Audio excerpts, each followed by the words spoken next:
تو میں عرض کر رہا تھا، اس نوجوان کو خواہش ہوئی کہ اب میں اپنے گھر چلوں۔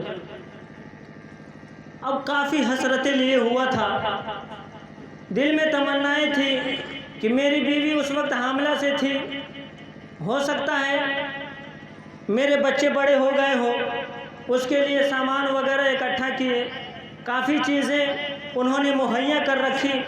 پھر اس کے بعد انہوں نے جانے کا پلان کیا، ارادہ بنایا، وہ گھر آیا۔ جیسے ہی گھر آیا، محلے میں پہنچا تو دیکھا کہ گھر پر تالے لگے ہوئے ہیں، گھر کے دروازے پر تالے لگے ہوئے ہیں۔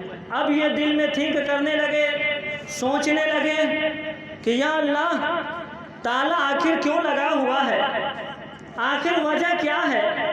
کہیں ایسا تو نہیں کہ ہماری بیوی نے کوئی غلط قدم اٹھا لیے ہیں، یا کوئی ایسی غلطی کی ہو، یا کوئی ایسی بات کی ہو جس سے ہمارے گھر پر تالے لگ گئے ہو، یا سماج میں کوئی ایسی خرافاتی کیے ہو جس سے ہماری بیوی کو کہیں شہر بدر کر دیا گیا ہو۔ وہ سوچنے لگے، دیکھ رہے ہیں، سوچ رہے ہیں کہ یا اللہ، آخر وجہ کیا ہے، آخر معاملہ کیا ہے۔ پھر تھوڑی دیر کے بعد اپنے نیبرس یعنی پڑوسی سے پوچھتے ہیں کہ آخر بتاؤ، ہمارے بال بچے گئے تو کہاں گئے، ہماری بیوی گئی تو کہاں گئی، کہاں ہے ہماری بیوی، تالا کیوں لگے ہوئے ہیں؟ جو کبھی ہمارے گھر سے باہر نہیں نکلتی تھی، صرف ہمارے جانے کے وقت یہ بیوی ہمیں رخصت کرنے کے لیے دروازے تک آئی تھی، اس کے بعد تو کبھی جب میں رہتا تھا تو کبھی نہیں نکلتی تھی۔ آخر تالا کیوں لگے ہوئے ہیں، آخر وجہ کیا ہے، آخر معاملہ کیا ہے، آخر ریزن کیا ہے؟ تو اس کے نیبرس یعنی پڑوسی نے کہا کہ اے نوجوان، تمہارا وقت، تمہاری بیوی کا انتقال ہو گیا ہے، تمہاری بیوی اللہ کے پیارے ہو گئے ہیں۔ میں نے کافی دنوں تک انتظار کیا، ویٹ کیا، لیکن کہیں سے کوئی پتہ نہیں چلا، کہیں سے کوئی سراغ نہیں ملا، اس لیے میں نے سوچا کہ تم نہیں آؤ گے۔ 3 دن ہو چکے تھے، میں نے کیا کیا، قبرستان میں لے جا کر کے اسے دفن کیا۔ پہلے جنازہ تجہیز و تکفین کیا، اس کے بعد جنازہ پڑھوائے گئے، پھر اس کے بعد میں نے دفن کر دیا۔ اتنا سننا تھا۔ ابھی بتائیے، ہم پردیش میں ہیں نا، ہمارا گھر دربھنگا ڈسٹرکٹ، دربھنگا مدھوبنی، ہم پردیش میں سمجھیے آئے ہوئے ہیں، ہمیں معلوم نہیں کہ گھر میں کیا ہوا نہیں ہوا۔ ہم یہاں سے گھر جائیں گے خوشی خوشی کہ بھائی 10 دن کی چھٹی پہ جا رہا ہوں، گھر والوں سے ملیں گے، ماں بہنوں سے ملیں گے، اپنے فیملی سے ملیں گے، کتنی خوشی ہوگی، کافی دنوں کے بعد جا رہا ہوں۔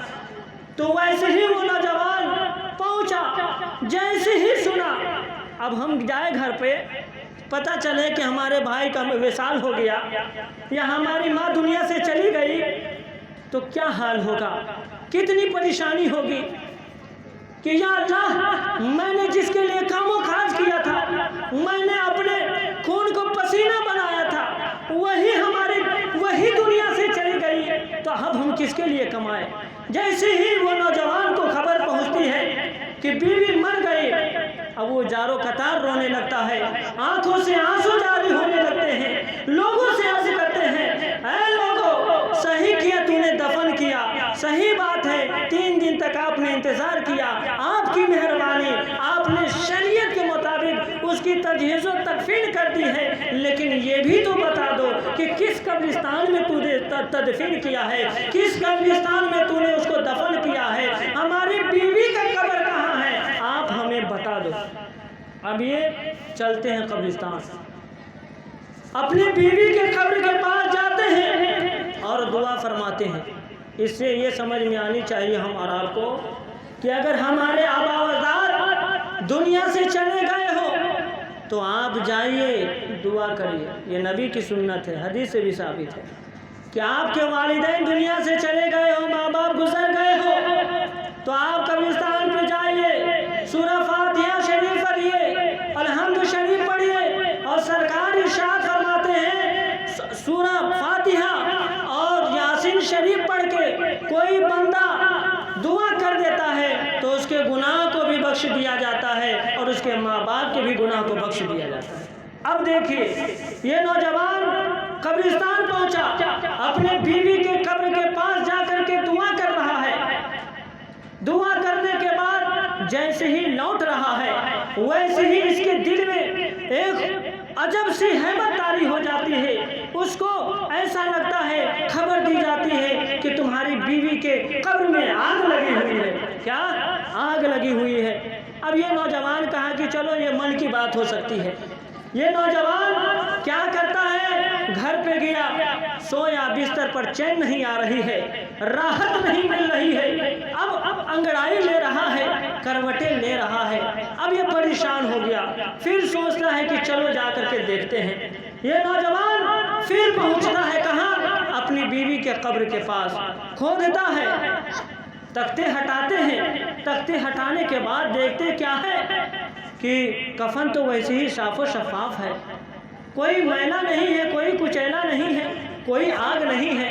اب یہ نوجوان کیا کرتا ہے کہ جیسے ہی تختہ بند کرنا چاہتا ہے ویسے ہی ایک بچے کی چلانے کی آواز آتی ہے۔ کیا؟ ایک بچے کی چلانے کی آواز آتی ہے۔ پھر یہ نوجوان اس تختے کو ہٹاتا ہے۔ ہٹانے کے بعد کیا دیکھتا ہے کہ وہ میرا بچہ اپنے ماں کے سینے سے لگا ہوا ہے اور وہیں پر کھیل رہا ہے۔ سبحان اللہ۔ اب یہ نوجوان کیا کرتا ہے، فوراً چھلانگ لگاتا ہے اور اپنے لاڈلے کو سینے سے لگا لیتا ہے اور نکال لیتا ہے، گھر آتا ہے۔ حضرات گرامی، تو آواز آتی ہے غیب سے کہ اے بدبخت، اذکروا الیوم، اس دن کو یاد کرو جب تم جا رہا تھا سفر میں، جب تم ٹریول میں جا رہا تھا، تمہاری بیوی نے تم سے کیا کہی تھی کہ اے میرے شوہر تاجدار، آپ تو جا رہے ہیں لیکن یہ بچہ ہے، یہ بچہ آپ اپنے میرے شکم میں ہے، یہ بچہ، اس بچے کو کس کے حوالے کر کے جا رہے ہیں؟ تو تمہاری بیوی نے، تم نے کیا جواب دیا تھا؟ میں رب کے حوالے کر کے جا رہا ہوں۔ تو لو یہ تمہارا بچہ ہے، تو نے رب کے حوالے کیا تھا تو یہ بچہ لو۔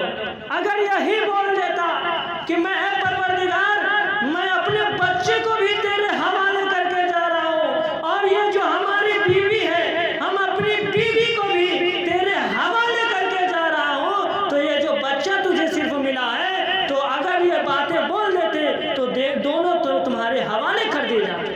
اب بتائیے، تو رب پر بھروسہ کیجیے، رب قدیر کی ذات بہت بڑی ہے۔ آپ بھروسہ کیجئے، صبر کیجئے، فوراً گھبرائیے نہیں، فوراً ایموشنل میں نہیں آئیے، اپنے آپ کو صبر کیجئے، اپنے آپ کو کنٹرول کیجئے۔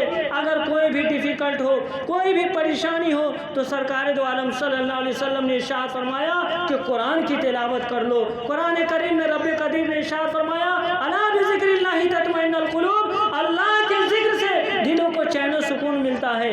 آپ کو کبھی پریشانی ہو، کچھ بھی ہو، تو کہیں آرام نہیں ملنے والی ہے۔ پورے ہندوستان کا چکر لگاؤ، آرام نہیں ملے گی، پاکستان کا چکر لگاؤ، آرام نہیں ملے گی، سعودیہ کا چکر لگاؤ، آرام نہیں ملے گی، بنگلہ دیش کا چکر لگاؤ، آرام نہیں ملے گی، بنگال اور نیپال کا چکر لگاؤ، آرام نہیں ملے گی، تمل ناڈو اور کرناٹکا کا تم آپ چکر لگاؤ، آرام نہیں ملے گی۔ قرآن نے صاف صاف ہمیں فرمایا الا بذکر اللہ تطمئن القلوب، اگر آرام کہیں ملے گی تو اللہ کے ذکر میں ہے، اللہ کا ذکر کرو، تجھے آرام ہی آرام، راحت و راحت ہی ملے گی۔